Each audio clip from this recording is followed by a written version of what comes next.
गड़ी खैरों में होने वाले हालिया बारिशों की वजह से चावल की तैयार काश्त को शदीद नुकसान हुआ है, जिस पर यहाँ के गरीब काश्तकार और किसानों ने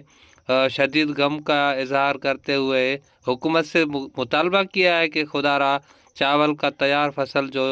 इस हालिया बारिशों में शदीद नुकसान हुआ है, उन्होंने हुकूमत से मुतालबा किया है कि खुदारा उनको कुछ रिलीफ देकर उनकी जो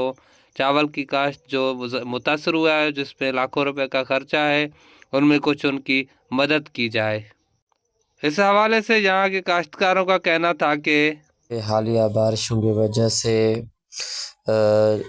ज़िला जकमाबाद तहसील गड़ी खैरों के चावल का फसल मुकम्मल तौर तबाह हुआ है, जिसमें लाखों रुपए का खर्च है।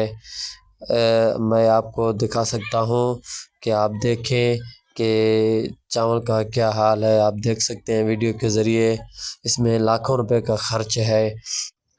यहाँ के काश्तकारों ने हुकूमत से मुतालबा किया है कि खुदारा इस हालिया बारिशों में होने वाले चावल की काश्त को शदीद नुकसान का सामना करना पड़ रहा है, और यहाँ के काश्तकारों ने सिंध हुकूमत से ये मुतालबा किया है कि खुदारा हमारी इस दुख की घड़ी में कुछ मदद की जाए ताकि हम भी अपने बच्चों के साथ खुशगवार ज़िंदगी गुजार सकें। कैमरा टीम के साथ नूर जमाली, वश न्यूज़, गड़ी खैरो।